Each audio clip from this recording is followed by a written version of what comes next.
Sirotons le houblon, le podcast qui fait glou-glou dans tes oreilles. Bonjour à tous et bienvenue dans ce nouvel épisode du podcast Sirotons le houblon. Aujourd'hui, on est dans un nouvel épisode Rencontre avec et nous rencontrons Philippe de chez Hop France. Alors, Philippe, tu es le responsable microbrasserie chez Hop France, si j'ai bien pris mes informations. Et Hop France, donc, qui est une marque du comptoir agricole. Est-ce que dans un premier temps, tu peux déjà te présenter rapidement et nous présenter le comptoir agricole ? Bonjour Alex, ravi de te rencontrer et de rencontrer tous les auditeurs du podcast. C'est très sympa d'inviter Hop France, qui est une marque du comptoir agricole. Comptoir agricole, c'est une coopérative alsacienne. Et dans les activités et les cultures qu'il y a en Alsace, il y a le houblon. Du coup, on a créé une marque Hop France pour qu'on soit identifié en tant que entreprise, en tant que vendeur de houblon, pour faire assez simple. D'accord. Oui. Et effectivement, oui. Le comptoir agricole, en fait, c'est très très large en termes d'activité. C'est pour ça qu'il fallait peut-être spécifier Hop France, pour mettre en valeur la filière houblon. C'est vrai qu'il y a des milliers d'adhérents, agriculteurs, qui vont faire plusieurs cultures. Et dans ces milliers d'adhérents, ceux qui vont faire du blé, du maïs, du bétail, de la viticulture aussi, il y a 38 familles de producteurs de houblon. D'accord. Qui vont cultiver sur 470 hectares, 12 variétés de houblon à ce jour. D'accord. Dont 6 variétés qui sont propres au programme de recherche, dont je pense que tu ne manqueras pas de me poser des questions. Tout à fait. Et donc moi je suis Philippe et je suis chargé de la microbrasserie. C'est un poste qui a été créé il y a une dizaine d'années avec l'engouement en France pour la bière. Et l'idée était déjà à l'époque d'ouvrir un site internet. On est, je pense, le premier site historique de vente aux professionnels de la brasserie directement pour proposer des houblons. Comptoir-houblon.fr. C'était mon instant promo. Et c'est offert par Hop France. Et l'idée était également de professionnaliser le discours de la coopérative. Et plus qu'un discours, c'était d'apporter du conseil aux brasseuses et brasseurs qui émergeaient pour leur conseiller nos houblons. D'accord. Donc le comptoir agricole a créé Hop France en 2017, si je ne dis pas de bêtises. Tout à fait. Quelle est donc, là tu nous as donné quelques premières pistes, la mission de Hop France de manière générale? Il y a une promotion de la culture de houblon français, c'est la mise en avant du savoir-faire. On a identifié deux missions principales de cette marque Hop France. La toute première est de remplir une mission amont, c'est-à-dire sur tout ce qui est production de houblon, d'apporter en tant que service le savoir-faire alsacien sur la production du houblon. Donc des conseils à comment planter le houblon, l'ouverture de certaines variétés qui ont été développées, également l'apport d'analyse ou de consommables. Voilà, c'est des choses qu'on a développées auprès des producteurs de houblon en dehors des 38 coopérateurs de Hop France. Le deuxième point est de rendre visible le houblon français, notamment à l'international, avec une marque compréhensible. Hop qui veut dire houblon en anglais, oui. Spoiler, et Hop France pour dire les houblons qui viennent de France. Très bien, facile. Tu l'as vaguement évoqué, mais historiquement en France, on avait quand même une production assez importante de houblon, notamment dans le nord de la France et en Alsace. C'est un savoir-faire qui a pas mal décliné avec le temps, jusqu'à devenir presque nul, on va dire, en termes de production par rapport à ce qui se fait, notamment chez nos voisins allemands. Est-ce que tu peux nous en dire un plus sur un peu l'état du marché du houblon en France actuellement et du rôle qu'a le comptoir agricole justement dans la préservation notamment du savoir-faire, mais aussi des variétés françaises? C'est une culture qui a vraiment pris son essor en Alsace à la fin du 19e siècle. Je ne vais pas vous refaire tout l'historique, avec les guerres mondiales, etc. On a eu jusqu'à 4000 hectares en France de houblon. Et puis c'est assez vite retombé après la Deuxième Guerre mondiale. Et on a stabilisé entre 500 et 1000 hectares de houblon sur le territoire français, sur l'ensemble des cultures. Qui dit brasserie dit houblon en face. Et aujourd'hui, je vous parlais des 470 hectares qu'il y a en Alsace plantés, à quelques hectares près, à mettre à jour avec ma récolte 2023. Et on va également compter une autre région historique, qui sont les Flandres. En face de l'ensemble de ces microbrasseries qui se sont montées en France, il va y avoir des agriculteurs, des nouveaux agriculteurs qui vont planter du houblon et sur des surfaces qu'on connaissait au début au début en Alsace, entre 0,5 et 4 hectares. Et ça à travers toute la France. Donc il y a vraiment, je pense, plus un seul département où il n'y a pas un planteur de houblon qui propose une production de houblon local à la brasserie d'en face. Et c'est ainsi qu'on arrive, après une période tumultueuse à la fin des années 2000, où le marché du houblon était très compliqué, c'est-à-dire qu'on n'utilisait pas beaucoup de houblon et il n'était pas payé cher. Avec cet engouement de microbrasserie, on arrive aujourd'hui à un peu plus de 600 hectares sur l'ensemble de la France. Ça représente quoi 600 hectares en termes de kilos de houblon après en pellet ou je sais pas sous quelle forme? Quel est à peu près le rendement, on va dire, d'un hectare de houblon? Pardon. Un hectare de houblon, la moyenne mondiale est, je crois, à 1760 kg à l'hectare, ou 1780. En agriculture conventionnelle, on a une particularité en France, c'est qu'on approche les 200 hectares de production de houblon issu de l'agriculture biologique. Et à cela, on va avoir donc un développement de plus d'une centaine d'hectares sur des exploitations qui sont nouvelles et donc qui sont très diverses en termes de rendement. Donc je peux avoir 300-400 kg hectares jusqu'à 2 tonnes de rendement sur des nouvelles exploitations, et notamment issues de l'agriculture biologique. Donc on peut partir du principe qu'on produit à peu près 800 tonnes de houblon, voire 900, les très belles années, je pense à 2021, de houblon en France. Dans les années on va dire 60, on a vu apparaître pas mal de variétés aromatiques plus modernes aux États-Unis. C'est un développement qui a encore explosé ces dernières décennies avec tout l'engouement autour de la microbrasserie et des nouveaux genres comme les IPA, les New England IPA. Comment Hop France et le comptoir agricole ont pu agir pour rester à niveau face à ces nouvelles variétés américaines? Tu le dis justement, Alex, il faut rester à niveau. Et en France, on va faire 1% de la production mondiale de houblon. Donc j'appelais ça folklorique à l'époque. Et on va être face à des pays qui se sont structurés autour de la bière et autour de la production de houblon depuis des décennies. Tu cites les années 60 pour les États-Unis. Je pense que c'est à peu près le même ordre d'idées sur la recherche variétale qu'il y a en Allemagne. Et on a ainsi les deux pays leaders sur la production de houblon dans le monde. Et donc qui partent avec 60 ans de recherche aujourd'hui. Nous avons eu la chance en Alsace, la précédente coopérative, Copoudal, coopérative des houblonniers d'Alsace, qui a vécu ses derniers instants en 2010 avec la crise du houblon. On a eu la chance d'avoir un partenaire, c'est-à-dire une brasserie, qui utilisait nos houblons et qui nous a permis de développer, c'est souvent le cas dans des productions comme exotiques, je dirais. Il n'y a pas de bière sans houblon et il n'y a pas de houblon sans bière.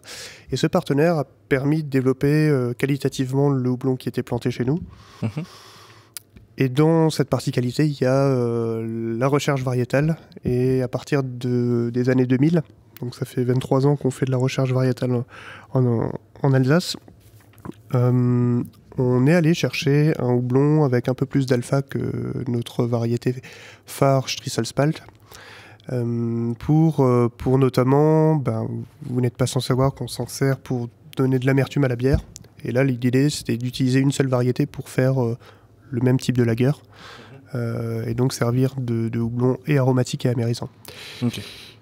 Ça a été la chance pour Coppoodle et puis après Comptoir Agricole d'avoir développé un savoir-faire autour de la recherche variétale. La recherche variétale, c'est des croisements, une multitude de croisements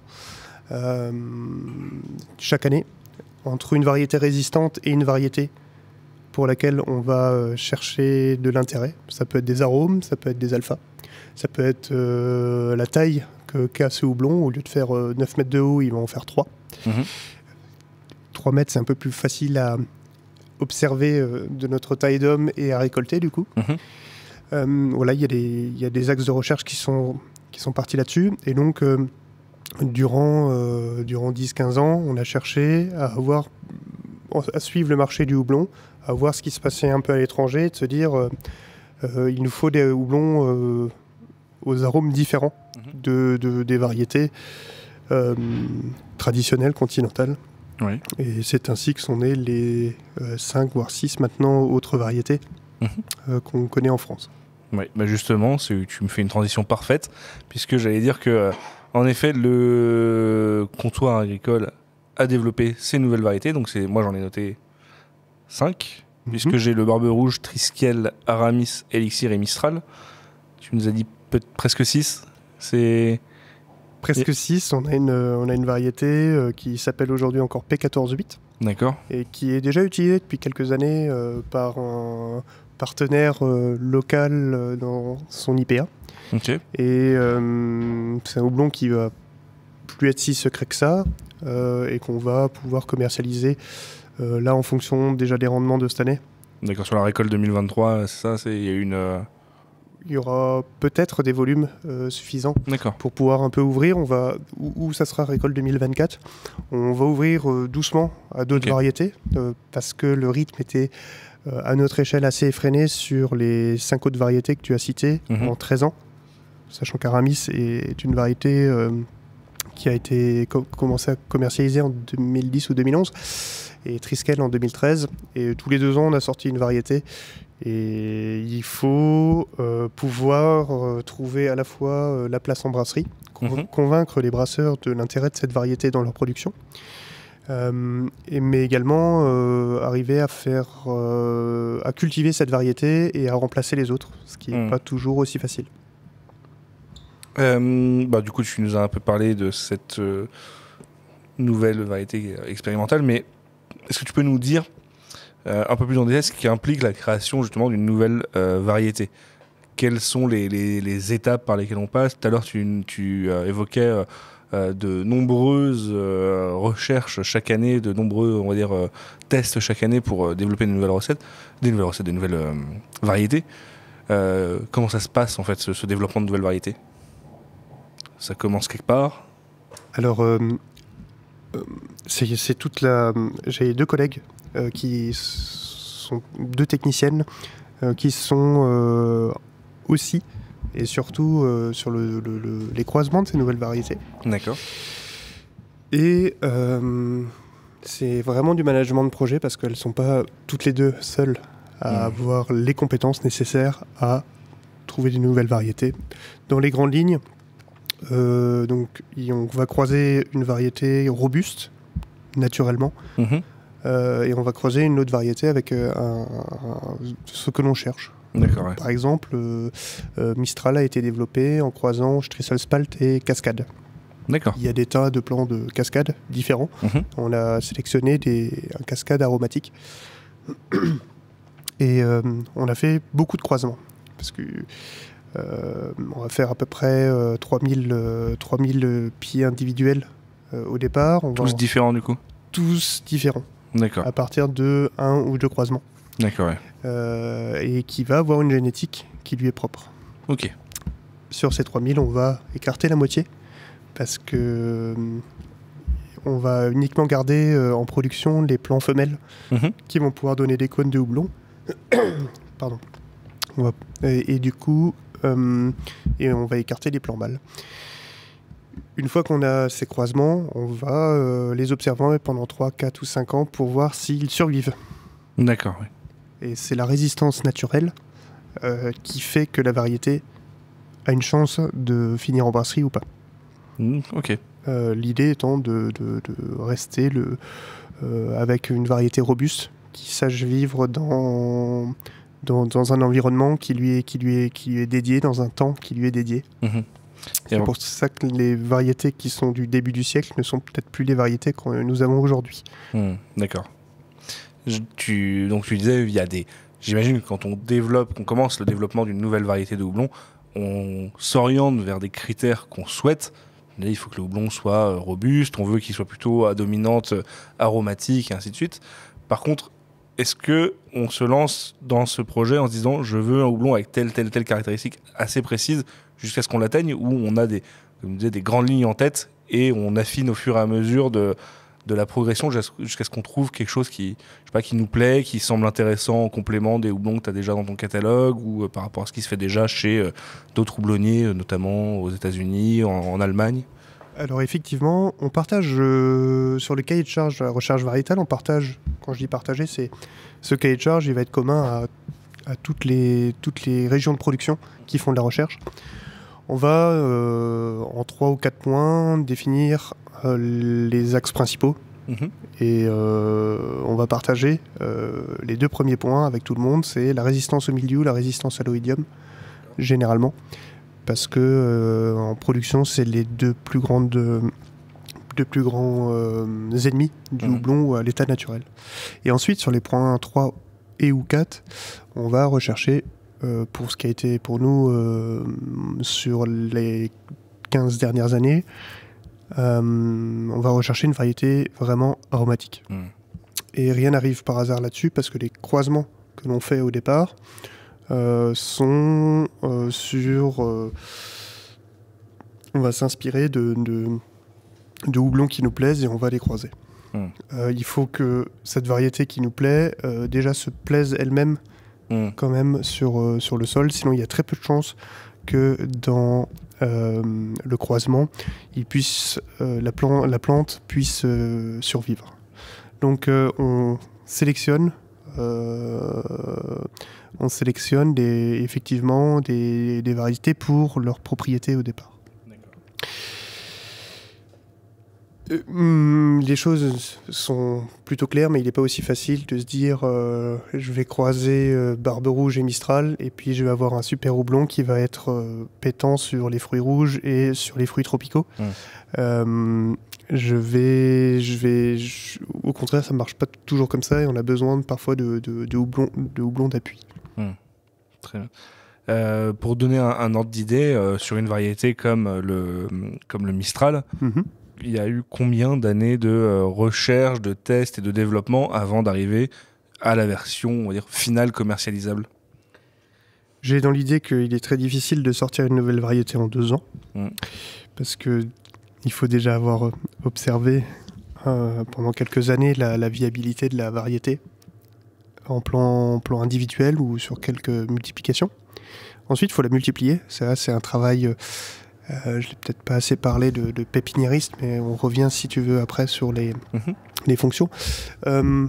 Mistral, je pense que c'est on bénéficie d'un travail, d'un socle solide d'une bonne dizaine d'années de recherche, et on va, à partir de cette dizaine d'années de recherche, on va refaire des croisements et devoir agir avec le marché. C'est-à-dire qu'il y avait une forte pression quand Mistral est sorti en 2016, une forte pression pour avoir sans cesse des nouveautés. Alors le monde d'aujourd'hui demande toujours de la nouveauté, ça n'a pas changé.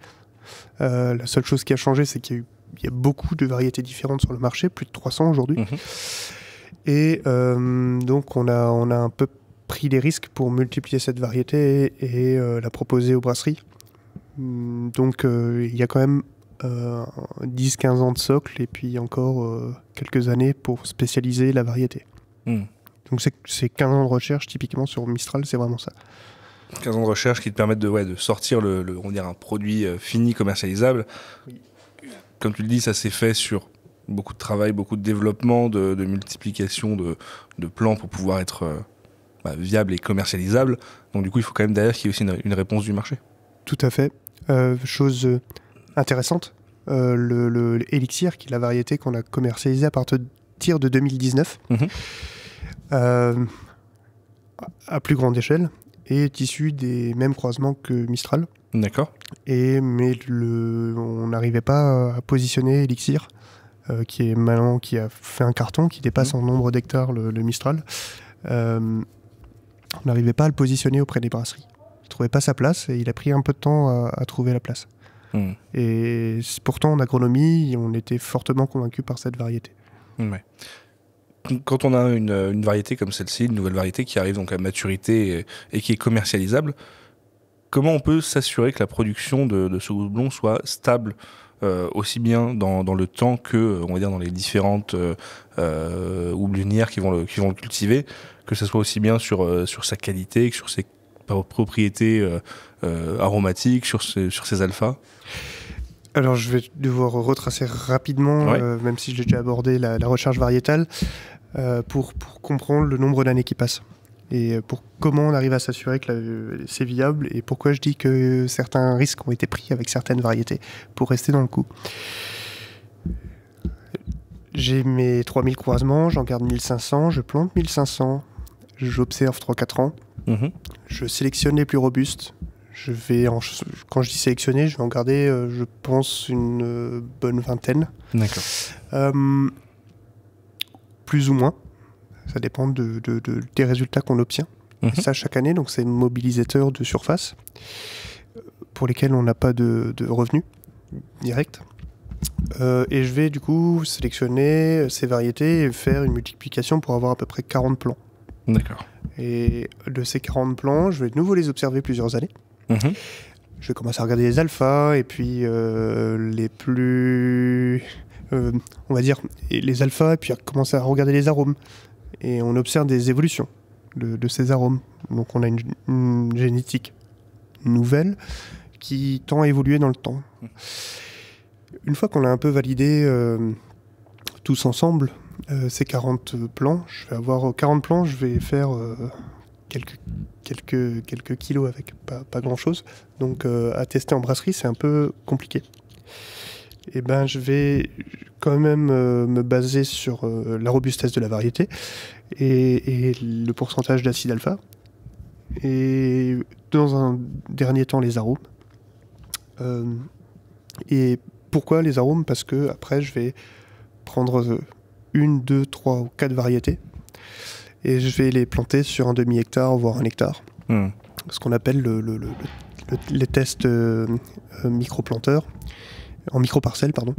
Et c'est le test planteur et c'est la mise en condition réelle dans diverses exploitations de cette variété, une ou plusieurs exploitations, pour voir la réaction face à... Quand je dis conditions réelles, c'est qu'on va avoir la même génétique multipliée en grand nombre et donc qui va être soumis et qui va soumis à des pressions de maladies, de ravageurs, et qui vont venir se nourrir de cette plante. Et il y a cet écosystème qui va... on va observer si la variété tient ses promesses en termes de robustesse. Et de même, on va profiter de ce volume produit.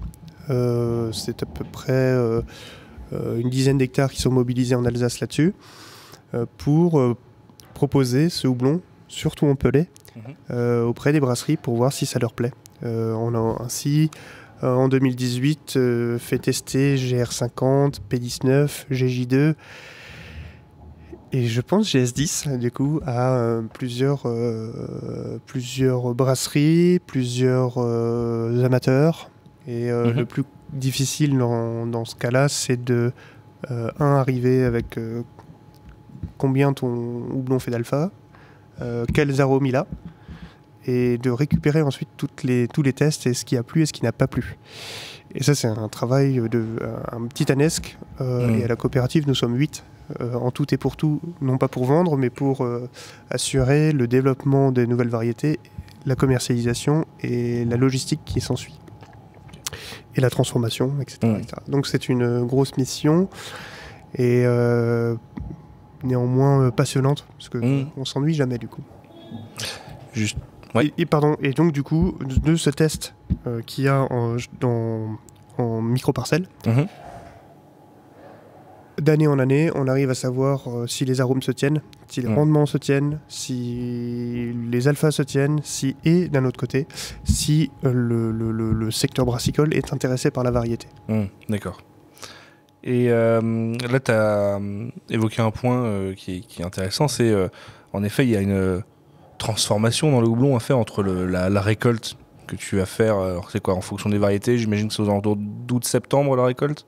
Oui, c'est fin août, c'est jusqu'à mi-septembre. Ouais, ok, d'accord. On dépasse un peu la mi-septembre. Ouais. Ça va changer, enfin, ça change de région. Les régions plus au sud en France récoltent à la mi-août.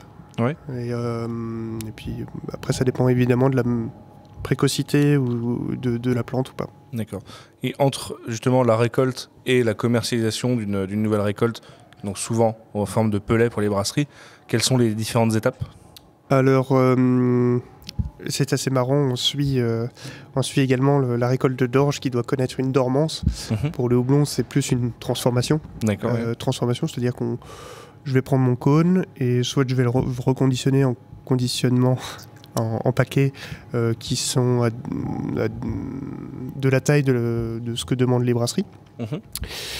Ou alors, je vais le transformer. C'est souvent sous forme de pellet. D'accord. Donc, je prends mon cône, je le broie avec un broyeur particulier, à marteau, de façon pas de soigner le plus possible la lupuline, autant que possible. Ça réduit donc le cône en poussière, il y a de la lupuline et de la matière végétale, et je vais après le pousser à travers une trémie pour en faire des pellets. D'accord. Et donc je vais nettoyer, on va dire, le cône, le décompacter, le nettoyer. Et je vais mettre 1 kg de cône et j'obtiens 900 grammes de pellet. D'accord, ouais. Ce qu'on appelle le pellet T90. T90. Ouais. Et à ce moment-là, ce pellet, il va être rapidement refroidi. On va passer de 55 degrés lors de la mise en pellet. Et on va le refroidir le plus vite possible et le conditionner sous atmosphère inerte. Ça se fait beaucoup en Europe. Et dans des sachets alu. Et donc, il faut comprendre que je vais avoir plusieurs variétés. En Alsace, on va rentrer 200 à 400 lots chaque année. D'accord. Sur ces 12 variétés.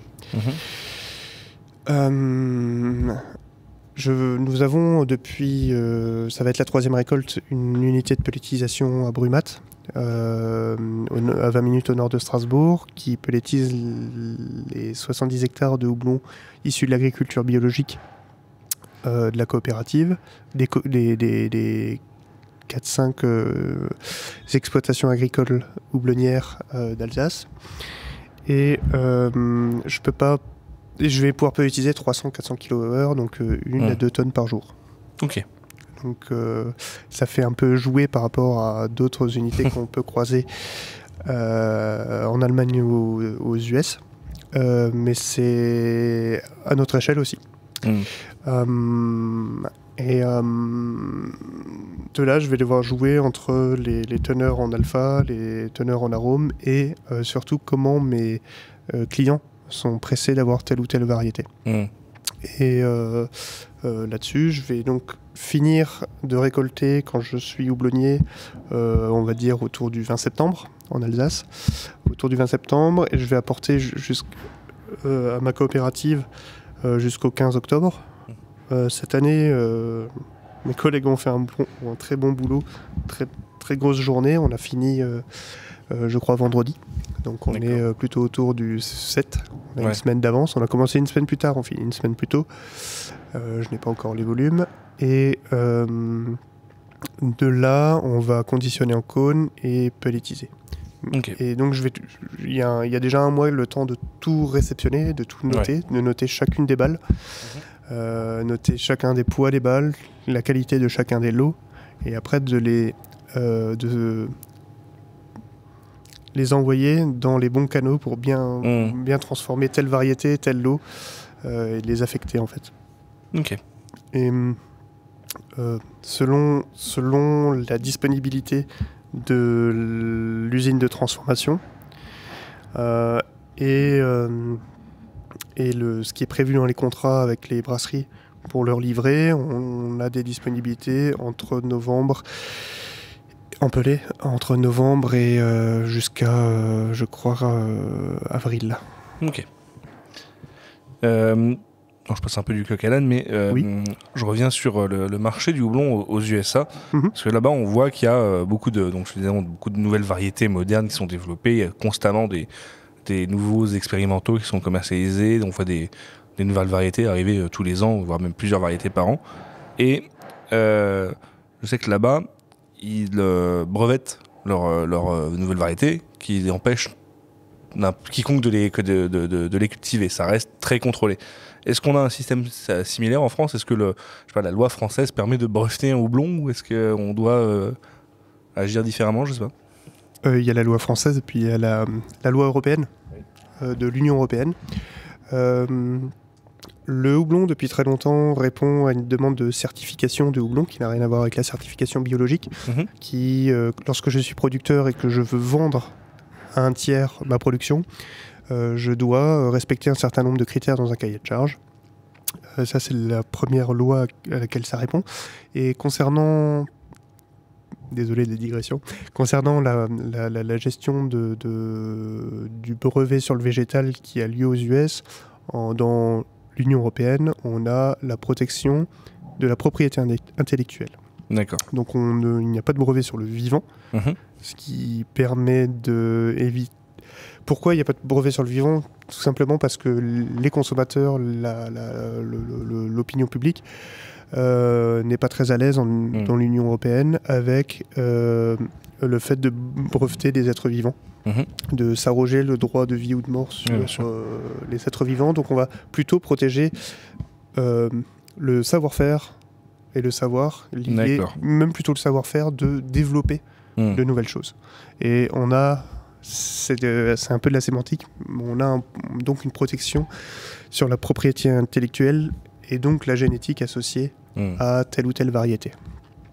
Cette propriété intellectuelle dans le houblon est protégée par les lois européennes, et toute nouvelle variété fait l'objet d'une demande au préalable auprès de l'université de Ulm en Allemagne. J'espère ne pas vous dire de bêtises. J'ai Ulm et Ulm qui me viennent en tête, donc j'hésite un peu. Et c'est un institut qui va répertorier chacune des variétés et identifier chacune des variétés qui sont produites dans des nouvelles variétés qui vont être protégées pour un certain nombre de décennies. D'accord. Ce qui veut dire que donc ça, c'est quelque chose qui agit à l'échelle européenne, mais du coup, est-ce que ça implique que cette propriété intellectuelle est aussi protégée dans d'autres pays hors dehors de l'Union européenne ? Ou est-ce qu'il faut agir différemment justement pour... Alex, c'est un peu comme pour le reste du business dans le monde. C'est une loi en Europe est protégée par une loi aux US, parce qu'on a des accords de loi. Après, il y a certainement des pays où je vais pouvoir planter Aramis sans problème. D'accord, ouais. On pourrait avoir du coup une sorte de contrefaçon d'Aramis. On pourrait. Après, la question que ça va soulever, et qui est, tout comme les cépages de vin, on connaît la même chose pour le houblon. Oui. L'idée qu'une variété et son lieu de production suffisent à elle-même à une sorte d'IGP. AOP en tout cas, d'appellation d'origine protégée, ou en tout cas que la variété qui est produite à un endroit soit tellement typique qu'il n'y a d'intérêt que de la produire à cet endroit. Là, on fait peut-être un peu écho à un podcast que j'avais déjà fait il y a quelques années maintenant sur l'intérêt du terroir dans la bière, et en effet, donc du coup, un Aramis pure souche, on va dire français, et une copie d'Aramis cultivée dans un pays qui pourrait se le permettre, n'aurait pas du tout les mêmes caractéristiques dues au climat, au sol. Absolument. On appelle le terroir. Il y a une récente un peu. On dit que c'est du marketing depuis peu. Mais ça a le bénéfice de savoir de quoi en un mot de quoi il s'agit. On a l'avantage dans le programme de recherche, avec nos échanges avec le reste du monde, d'être connus à Comptoir Agricole pour être des gens sérieux et dans la tenue des contrats, et de par notre travail pour une petite région de production sur la recherche variétale. Et donc à ce titre, on a eu accès à des variétés protégées et dont on n'a pas le droit de commercialiser quoi que ce soit. Oui. Et on observe que ces variétés ne rendent pas pareil chez nous que sur leur lieu de production. D'accord. Et fut un temps où, lors de grandes difficultés à la fin des années 2000, on a diversifié plusieurs des variétés. On n'avait pas encore les variétés Aramis, Barbe Rouge, Elixir, Mistral et Triskel. Je les cite toutes comme ça, il n'y a pas de jaloux, tu m'en veux pas. Pas de problème. Il fut un temps où on a planté d'autres variétés. On a encore Fuggle et Golding, Brewers Gold, Nugget et Columbus. Et on a planté du Chinook. Et alors j'étais pas encore à la coopérative vu que j'y suis rentré en 2016, mais c'est tout comme cascade. C'est des variétés donc qui sont ouvertes. J'ai le droit de les planter si je trouve une pépinière qui est capable de les multiplier de façon saine, avec un passeport sanitaire, c'est ultra important. Les brasseries, quand ils essayent le Chinook, me disent non mais ton houblon c'est pas ce qui est marqué sur l'étiquette, c'est pas du Chinook que tu m'as vendu. Et c'est comme ça qu'on fait une grande différence entre un Chinook US et un Chinook alsacien. Et on va avoir la même chose en finale. Il y a même le SADS qui est la variété reine de la République tchèque, près de 4000 hectares plantés là-bas. Ils vont l'implanter aux US parce que évidemment les coûts de transport ça a toujours été une partie du nerf de la guerre. Un houblon dédié à la fermentation basse lager, et ils vont planter le Saz et ils vont devoir le renommer Saz US tellement il avait perdu certaines de ses qualités intrinsèques. Je crois notamment à Farnacen qui a disparu et qui est pourtant la signature de Saz. Du coup, est-ce que justement, là tu dis ils vont être obligés de le renommer SAS US. Est-ce que ça pourrait même pas donner du coup naissance à une nouvelle variété? C'est tellement différent dans le rendu ou ce qui fait la variété, c'est plus la génétique plus que le rendu, non Il n'est pas impossible que des variétés européennes traditionnelles soient plantées dans des latitudes plus exotiques et le houblon soit tout simplement renommé sans avoir eu à faire de recherche. Ok. Ce qui est vrai dans un sens, c'est-à-dire qu'une variété ne donne pas, peut-être que dans l'autre sens, peut-être qu'une variété qui est continentale européenne, qui est plus sur la finesse, de l'élégance, qui n'est pas là pour prédominer, peut-être que si on va dans l'exotisme, dans des latitudes plus exotiques, on a un houblon qui explose. Malheureusement, j'ai pas d'informations plus précises là-dessus. Ouais, ok. Je reviens un peu du coup sur ces variétés, sur le houblon américain, puisque quand on regarde le marché US, notamment avec Yakima Chief qui fait quand même une énorme partie de la distribution des houblons US, notamment en France, peut-être eux qui sont le plus visibles, on voit apparaître énormément de variétés expérimentales. Des variétés expérimentales d'ailleurs qu'ils mettent en avant, alors j'imagine une fois arrivé à un certain stade de maturité, et on voit apparaître un peu partout des HBC quelque chose, des HBC machin, et des variétés dont on ne se souvient plus tellement elles ressemblent plus à des codes d'avions furtifs qu'à des noms de houblons. Et en fait, ils balancent peut-être ça auprès des brasseries pour tester l'intérêt du public sur des nouvelles variétés, chez les beer geeks, entre autres, qui sont très friands de nouveautés.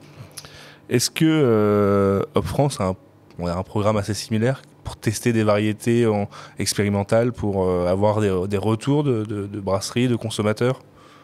Pour ce qui est d'Yakima Chief, je pense qu'il faut vraiment leur poser la question sur ce qu'est le programme de la Hop Breeding Company. Oui. Qui est hérité d'un système avant l'explosion, toujours à la fin des années 2000, de Hop Union, qui était une union mondiale de négociants.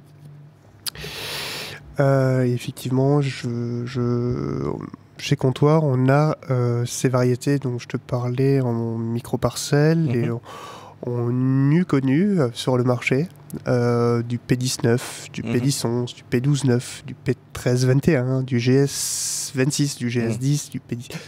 Donc des variétés d'avions de chasse, même si on met un P plutôt qu'un F. Alors c'est moins... peut-être moins accessible que ce que fait... que ce qu'on fait aux US. Pourquoi ? Parce que c'est en quantité plus modeste. C'est un profil de houblon qui n'est pas dédié à la craft nécessairement. On est sur des houblons qui restent européens continentaux à ce jour. Et donc à tester pour faire un jus passion agrumes explosif. C'est assez difficile en Europe d'arriver à vendre ça aux brasseries. Ouais. Et après derrière il faut également le volume pour à la fois pour pellétiser, ça c'est moins un problème vu qu'on a entre 500 kg et 2 tonnes de production sur des petites surfaces. C'est plus une fois que je l'ai transformé, donc j'ai un houblon qui est pas connu et qui doit avoir le mérite d'être connu, et je vais le faire tester, mais j'ai besoin d'une quantité minimale pour la passer en pellet, parce que le pellet auprès de la craft, c'est en dehors d'autres produits issus du houblon, c'est le pellet roi. Donc qu'est-ce que je vais faire de cette demi-tonne ou de cette tonne que j'ai transformée? Et j'ai le cas, j'ai un houblon qu'on a maintenant enlevé parce qu'il n'était pas assez différent des autres que nous proposons actuellement. Je pense à P19, qui n'avait pas trouvé sa place en brasserie. On avait d'autres houblons commerciaux en concurrence directe avec lui. Et quand j'en transformais 500 kg, je n'en vendais que 200. Qu'est-ce que je fais des 300 restants? Donc il y a un surcoût. Il y a un surcoût qui a été pris dans cette recherche variétale. Donc c'est des choses qu'on peut croiser. Et on ne s'interdit pas dans le futur de le refaire. Faut, dans notre programme de recherche, simplement et là on parle de dans 5 à 10 ans, de qu'est-ce qu'on va pouvoir sortir de différent de ce qu'on a aujourd'hui. Est-ce que il y a tu parlais du P19 là, est-ce que du coup il y a une variété dans tous les expérimentaux qui ont été testés qui approchent de la maturité et qu'on pourrait voir arriver de manière commerciale, alors je veux dire prochainement, mais du coup prochainement à l'échelle d'une nouvelle variété de houblon, peut-être dans les 5, 10 prochaines années? Alors on a P14-8 qui va être très prochainement qui est déposé, qui va trouver son nom. Et tu m'excuses Alex, je garde encore un peu de suspense. Je peux comprendre. Et sinon, j'ai, que je me trompe pas, P15-6, qui je lance un appel d'ailleurs si tu as des gens qui veulent tester du houblon. Il est récolté et séché, P15-6. L'agriculteur qui l'a en test, on est très content, et puis on aimerait savoir ce qu'il a dans le gilet. Ok. En cône. Ok. Et je serais ravi de travailler à recueillir les impressions de brasseurs amateurs ou de brasseurs professionnels sur leur utilisation de ce houblon. Je ne promets pas que c'est une matraque aromatique, mais j'aimerais bien qu'on découvre ensemble un peu plus loin que ce que je dispose en analyse d'arôme, ce qu'il peut apporter. Ok. Actuellement, donc, sur les variétés nouvelles, on va dire, de Hop France. On citait du coup les 5 variétés qui sont le Barbe Rouge, Triskel, l'Aramis, l'Elixir et le Mistral. Est-ce que dans les grandes lignes, tu peux nous donner un peu leurs caractéristiques à chacun? L'idée de Hop France sur ces variétés est d'apporter une palette aromatique et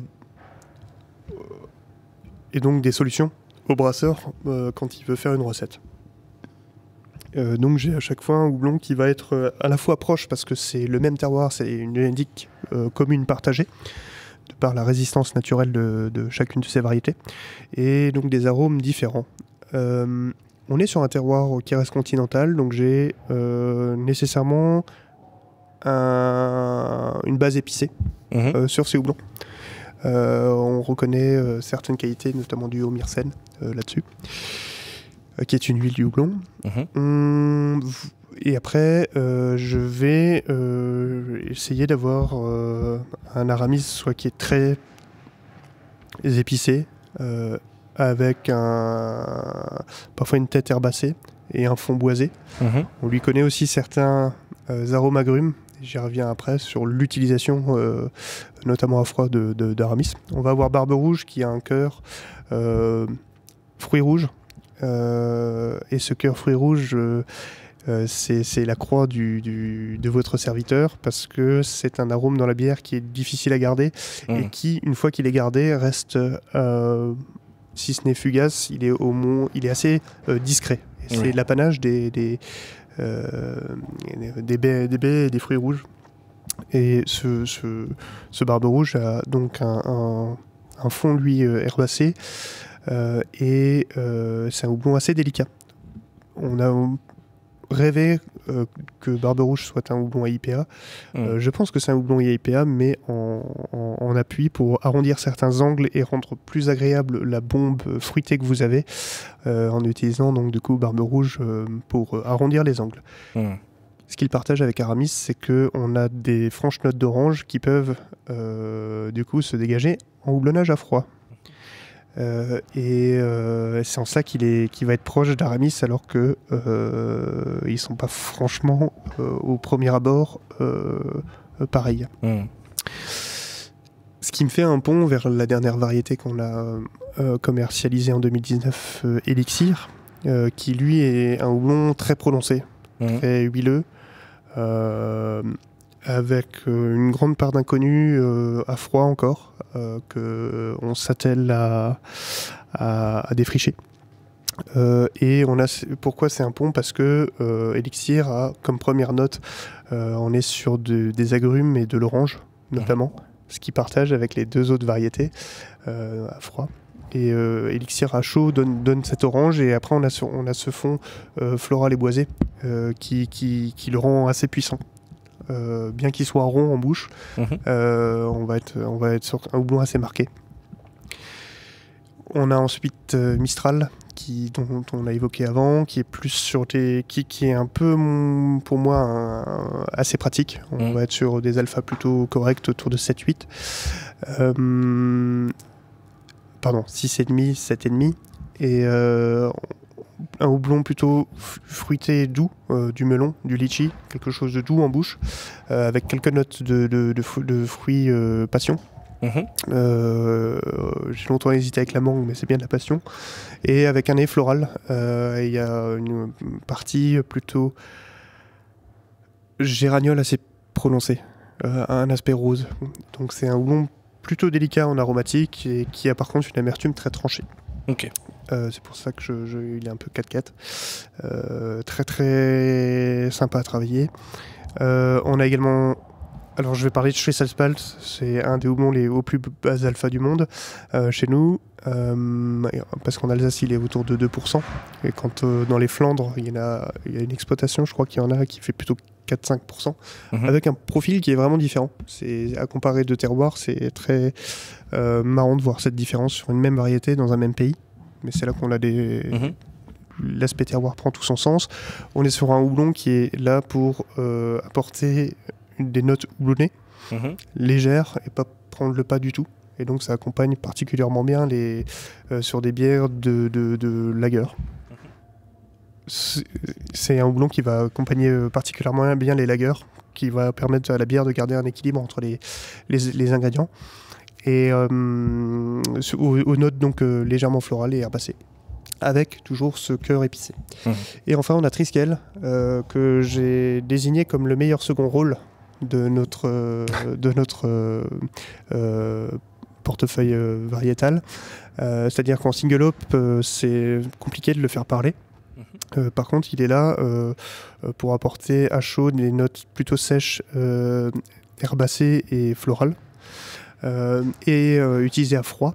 On va être sur un houblon plutôt rond et qui apporte des notes de caramel, des notes de toffee, donc qui va apporter de la richesse. Et dans les deux cas, ça devient un soutien aromatique à d'autres ingrédients ou à d'autres variétés.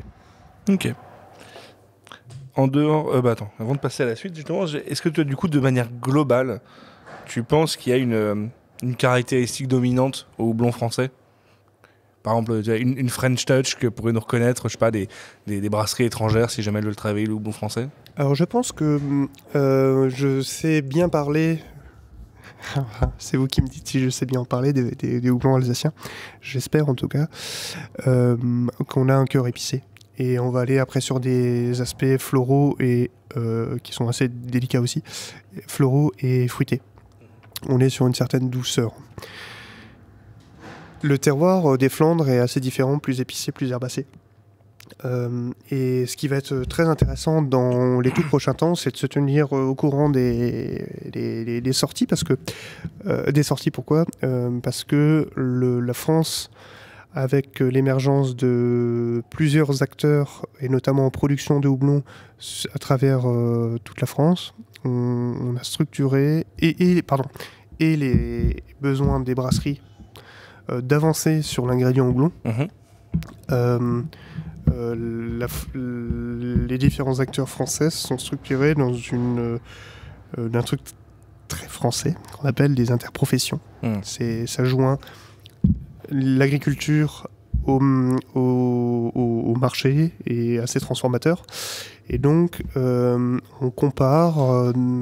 va comparer les différents terroirs à variété égale, savoir ce qu'un peu apporte un houblon du sud-ouest, un houblon de Bretagne, de Normandie, de Rhône-Alpes, et de l'Île-de-France, de toutes les régions françaises, et de savoir un peu quelle est la typicité d'un houblon français. Tu comprendras que c'est, dans le temps du houblon, c'est relativement récent.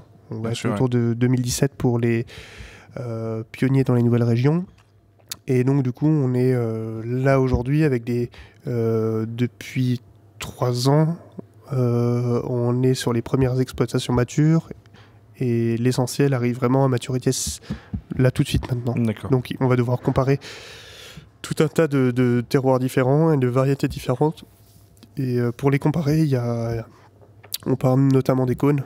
De l'aspect sanitaire, je veux dire la qualité de culture, et puis après il faut arriver à transformer ce houblon pour qu'il soit utilisable en brasserie et comparer. Et je pense que là on a de belles années à observer ce qui se passe en France sur le houblon. On espère les brasseries françaises réactives là-dessus.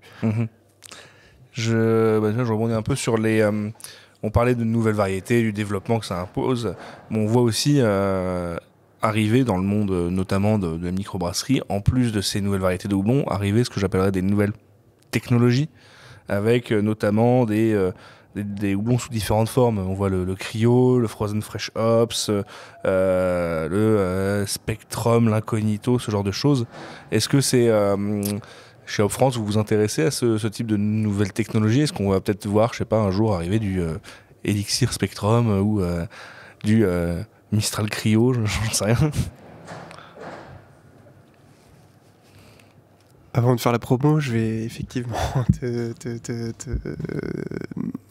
la pelletisation et l'extraction sous forme CO2, donc sous forme de résine. On avait ça pendant une vingtaine d'années en Alsace, et puis on a fermé les portes en 2007 avec la crise du houblon, et on a réouvert il y a un peu plus 2 ans maintenant, donc une pelletisation T90 en France. Et c'est un savoir-faire qu'il faut déjà appréhender. Donc, et dont parce qu'il suffit pas de réduire en poussière pour avoir le même houblon qu'on a en cône, en pellet, il faut arriver à bien le faire. Et bien également le conditionner. Tu parles de solutions qui existent dans le monde houblonnier, très liées aux nouveaux besoins de la brasserie, qui est du houblonnage aromatique, ou du houblonnage amérisant d'ailleurs aussi, à chaud, à froid, pour à la fois répondre aux nouvelles pratiques, mais également à des tailles diverses. On a aujourd'hui sur le marché du houblon des solutions pour toute taille de brasserie. Et c'est, par exemple, il y a des tas de brasseries à une certaine échelle, ça vaut pas le coup d'avoir une centrifugeuse. Enfin, ça vaut pas le coup. Ça prend des années avant de pouvoir se permettre d'avoir une centrifugeuse. Il y a différents investissements à réaliser en amont, et la centrifugeuse, c'est de façon à séparer des solides des liquides, et c'est aussi un gain de qualité. Je parle de ça pourquoi ? Parce que quand on met à froid du houblon, notamment en pellet, dans son fermenteur, il faut séparer ce houblon avant qu'il soit conditionné dans la bière. Sinon ça pose tout un tas de problèmes, et ça peut aller jusqu'à créer des hop creep avec des vraies grenades selon les conditions de stockage. Chez Hop France, ces nouveaux produits sont développés par les acteurs majeurs, les leaders mondiaux du houblon. Il y a quelques entreprises de négoce ou coopérateurs négociants qui font ça. Tu as cité des Américains, tu as cité des produits également allemands. C'est surtout sur la gamme craft qu'on voit apparaître ça. Ça demande, tout comme la recherche variétale, un croisement de compétences assez fort dans des pays où où cette agriculture est reconnue, on va dire, et où on s'y intéresse. En France, je pense qu'on a pas mal de compétences, mais on n'oriente pas nécessairement la recherche globalement sur le houblon. Et donc, ces nouveaux produits, à ce jour, restent brevetés par les acteurs, les leaders du houblon dans le monde. Un brevet soit de fait parce qu'il y a une innovation dans la façon de transformer le houblon et d'en extraire la sacro-sainte lupuline, ou une protection parce que c'est comme un ingrédient secret, enfin une forme de houblon un peu secrète de transformation, bien qu'elles puissent être 100% naturelles. Et c'est là que je passe à la partie promo. Donc Elixir est disponible en Spectrum auprès de comptoir-houblon.fr ou Hop France, qui est comptoir-houblon, c'est notre site internet. Et ça nous permet on sait déjà que les variétés Mistral, Barbe Rouge et Elixir ça fonctionne en Spectrum. Il se peut que la variété ne donne pas grand-chose. Et donc ça offre une corde supplémentaire parce que Spectrum, c'est un produit de Bartas, et ils nous ont permis d'avoir accès à cette recherche, cette technologie, de par certains de nos accords, notamment de distribution en Amérique. Donc ils y trouvé leur compte, et on a commencé les essais cette année sur ces produits, et puis certaines brasseries en ont déjà testé, et voilà, c'est des choses qui sont. Ok. Justement, tu parlais de la distribution américaine via Bartas. J'ai une question sur, de manière générale, qui sont les clients de Hop France ? Est-ce que vous travaillez plutôt justement avec des microbrasseries, ou est-ce que ça reste quand même une grosse part chez des industriels ou des plus gros faiseurs, on va dire ? Du fait de notre histoire qui est, je vais pas la refaire, mais qui peut être, qui était très, pas tout à fait monoclient, mais quand même, et très, du coup, localement, géographiquement ciblé, et d'un autre côté, de monoproduit avec une seule variété, à peu de choses près. On a, depuis 2010, travaillé à redresser une filière qui était très très mal partie, à conserver le savoir-faire de la culture du houblon, à transmettre ce que nous savons sur le houblon et ce qu'on ne sait pas également. Il y a des tas de choses qui petits comme grands et très grands planteurs, il y a des questionnements qui apparaissent à chaque fois parce qu'il faut réagir avec la nature. Donc aujourd'hui, on travaille commercialement, du coup, on va travailler avec microbrasserie. Donc quand je dis microbrasserie, c'est des contrats sur plusieurs années. Pourquoi plusieurs années? Parce que c'est une question de durabilité de filière par rapport à une culture particulière. Avec des brasseries de 10 hectolitres à l'année, jusqu'à notre plus gros et important client qui est Cronenbourg, qui va faire quelques millions d'hectolitres en France. Ça, c'est pour la partie volume de brasserie, donc on s'adresse à tout le monde, avec une gamme diversifiée de variétés, et à présent des solutions qui dépassent simplement les cônes, les pelles et les extraits, avec le produit dont on a parlé avant. Et de façon géographique, on a une tradition d'export également qu'on a hérité. Aussi face à un marché français qui n'était pas très gourmand en houblon et qu'on connaît aujourd'hui, et donc on a totalement aussi changé ça. On est plutôt sur 50 à 60% de vente en France, et le reste à l'export. Comment exporter quand on a deux commerciaux?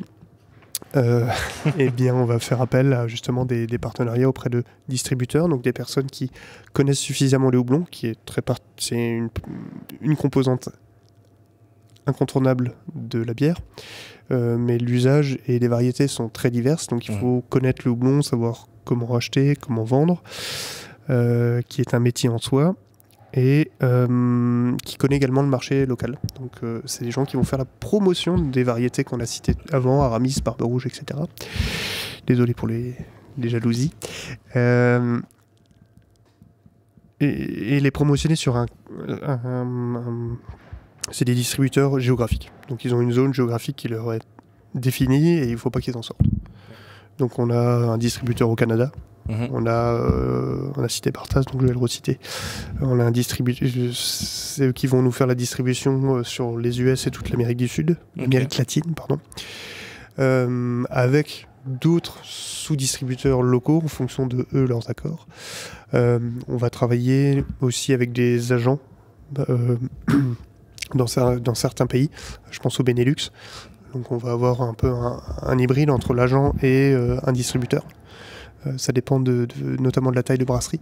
On ne s'adresse pas à la brasserie des Roseaux comme on s'adresse à la brasserie d'Orval, par exemple. Et puis après, il y a d'autres pays où on va également jouer avec le dynamisme. On a ouvert récemment au Brésil, donc du coup, au Brésil, au Vietnam. On a un distributeur au Japon. Et qui fait un super boulot parce que travailler avec des Japonais, ça prend du temps, le temps de se faire confiance, que la variété convainque, les variétés convainquent, et de notre sérieux aussi, et ça pose également un cadre légal contraignant, que ce soit aux US ou au Japon, ils n'ont pas tout à fait les mêmes règles que nous sur la culture, donc c'est aussi une capacité qu'a Hop-France à savoir s'adapter en fonction en culture, de savoir adapter les réponses qu'on va donner durant la saison pour pouvoir livrer ces pays en contrat. Donc on a une multitude de tailles de brasserie, on a une multitude de pays et on a plusieurs variétés. Donc comment Hop-France a répondu au marché qui lui a une recherche depuis les années 60, Comment on répond à cette forte concurrence. Il y a du volume en face, il y a une guerre de prix, on va dire, en fonction des évolutions du marché. Comment on a répondu également à la renaissance des brasseries françaises, c'est en étant réactif sur les variétés, sur les conseils qu'on peut donner et sur les produits auxquels on va proposer.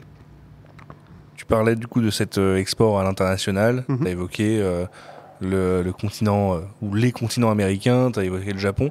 Est-ce que tu peux nous dire un peu les retours ou ce que pensent les brasseurs de ces pays exotiques à nos yeux, de vos houblons? Oui, bien sûr. C'est ce qui j'ai en tête ce que dit Peter Darby, qui est son métier, c'est de croiser les houblons. C'est un Anglais que je salue et que je sais qu'il écoutera Siroto le houblon, s'il n'est pas francophone, qui part bientôt en retraite. Il a quelques publications à son actif et il dit mais quand les commerciaux, votre serviteur lui dit Peter, là il nous faut une variété qui déchausse les dents, une bombe fruitée, il me dit mais Philippe, pourquoi tu veux cette variété? Vous avez votre signature. Et ce qui fait que vous existez, ce que vous existerez, c'est que vous avez votre propre signature et que vous ne copiez pas les autres. Bon, c'est une parole sage à laquelle je ne sais pas répondre. Et du coup, le parallèle se fait aussi avec les brasseurs qu'on va trouver dans ces pays-là. C'est-à-dire qu'ils viennent chercher en France ce qu'ils ne trouvent pas dans leur pays. C'est une signature de profil qui fait que Aramis est utilisé dans des piles américaines. Parce qu'il a sa signature et sa forme de puissance. Si j'utilisais une autre variété endémique locale, il n'y aurait pas la même identité. Et on sait que dans la bière, le houblon, c'est une grande partie de l'identité de cette bière, la grande partie de cette âme. Et du coup, je voulais un peu conclure sur une dernière question qui était plutôt pour mes auditeurs qui veulent du coup découvrir cette palette de houblons français, leurs caractéristiques. Est-ce que tu as en tête des références de bières qu'on peut trouver en France qui les mettent particulièrement en valeur? On n'est pas sur on a passé les modes de single hop, donc c'est un peu délicat de les trouver. On a beaucoup de brasseries et j'aime pas trop faire de citer l'une et pas l'autre. Bon, si t'es quelques-unes, 4-5 comme ça, tu limites les jaloux. Je vais commencer par les internationales parce que je suis presque sûr que vous les trouvez. On va travailler avec Westmalle, on va travailler sur une bière avec Rochefort, on va travailler avec Orval. C'est des belles références. C'est des beaux noms, on travaille depuis des années avec certaines d'entre elles. En France, et là, il faut vraiment pas être... vous savez que je peux pas toutes les citer parce que j'ai tendance à dire qu'on travaille avec tout le monde ou quasiment tout le monde. On a la brasserie du Mont Hardy qui fait une superbe bière avec Triskel et Mistral. On va avoir à Paris des Quais de Nu qui travaillent en bio. Et c'est depuis longtemps qu'on travaille avec eux. On a évidemment des acteurs un peu plus importants, Pietra, Goudal, les 3 grandes brasseries de Bretagne, du coup Coref et Lancelot aussi. En Alsace, vous connaissez certainement les géants verts et géants rouges, verts plus pour très longtemps, en Alsace en tout cas. Qui ose aussi l'innovation produit. On va avoir la brasserie Météor aussi avec une superbe pils. En Rhône-Alpes, on va avoir Ninkasi, Brasseur Savoyard. Et là-dessus, il faut que je rende hommage à notre premier client à Haute-France, qui est la microbrasserie française. Donc des brasseries de 10 hectolitres. Jusqu'à 30 ou 40 000 hectos. C'est sûr que c'est un petit grand écart. Et qui est... on parle de nom de brasserie, mais après, en termes c'est notre si on met toutes ces brasseries ensemble en France, c'est eux le premier client et c'est très stimulant pour nous de se dire, de comprendre ce que demande le marché français, où est-ce qu'il va et qu'est-ce qu'il veut. Et comment nous, en quelle mesure on peut répondre à une partie des attentes des brasseries. Je me permettrais peut-être juste de rajouter une référence de bière. Oui, tu as cité plein de brasseries, mais on n'a pas vraiment parlé de références particulières qui permettent de découvrir le houblon. Tu as parlé de la Nova chez Mohardy. Oui, c'est vrai. Moi, j'avais en tête aussi la New French IPA de Cambier, qui met en avant Mistral, Barbe Rouge et Elixir. Donc on a quand même 3 des 5 variétés nouvelles de Hop France actuellement. Et ça me fait juste rebondir sur une petite question à côté. Est-ce que tu penses que du coup ces variétés-là sont adaptées particulièrement à ces bières houblonnées modernes, ces IPA modernes, ou est-ce que Cambier a fait quelque chose d'un peu oui, alors je vais compléter, du coup j'ai dit la Pils de Météor, je vais te dire donc la brune de Savoyard, je vais te dire la Pils de la Parisienne à Paris, je vais te dire la brasserie Perle qui fait de la nature avec du Mistral, la brasserie Perle qui fait avec Elixir, qui nous a permis aussi de mettre un pied à l'étrier.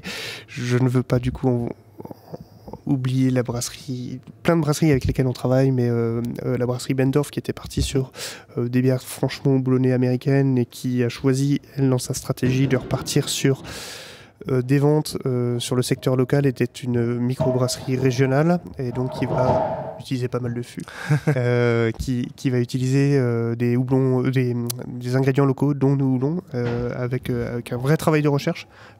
Pourquoi j'utilise ces références? Il y en a plein d'autres, hein, après désolé pour les autres. C'est un vrai questionnement. Je prolonge un peu ta question. C'est un vrai questionnement sur je suis français, qu'est-ce que mes ingrédients locaux, comment je mets en valeur les ingrédients locaux, sachant que peut-être que demain je vais avoir du mal à importer d'autres houblons qui sont par ailleurs, ces houblons sont vraiment il y a des tas de variétés que je trouve cool dans le monde, cool et hyper expressives et dont ils ont une propre signature et n'ont pas leur pareil. Comment les brasseries françaises arrivent à imposer leur style avec les ingrédients qu'ils ont chez eux. Les Américains l'ont fait, les Allemands achètent allemand, et comment les brasseries... C'est un peu la vague post-Covid aussi, même s'il y avait des pionniers là-dessus, de la toute première nouvelle vague française. Comment j'arrive à être dans le marché des bières houblonnées avec des houblons français qui ne sont pas nécessairement évidemment marqués soit dans les livres de recettes, soit marqués sur la canette qui a traversé, qui a fait des kilomètres et des kilomètres.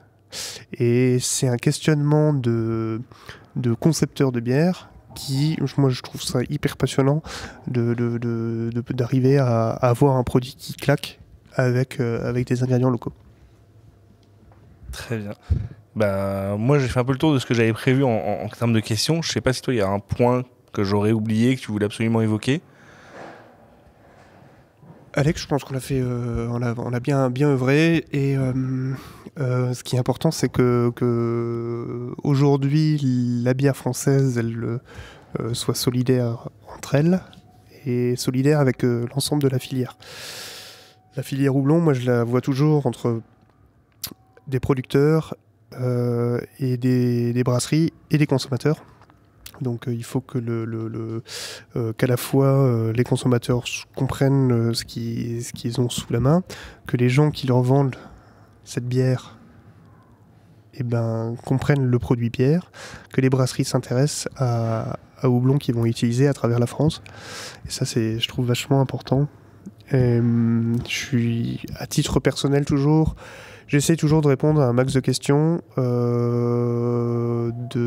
je vais dire monsieur tout le monde ou madame tout le monde, et parce que il y a dans la mesure du possible, on peut pas être partout, mais dans la mesure du possible, et c'est de ces questionnements que naissent les beaux partenariats de demain. Très bien. Merci beaucoup Philippe pour le temps que tu m'as accordé et pour toutes ces belles explications. Ça faisait longtemps que je voulais faire un épisode sur le houblon. Alors en plus là, sur le houblon français, je trouve ça encore plus intéressant. Et voilà, je vous dis à bientôt pour tous mes auditeurs et au revoir. Merci beaucoup Philippe. Merci Alex, et puis sirotons le houblon. Ouais, merci.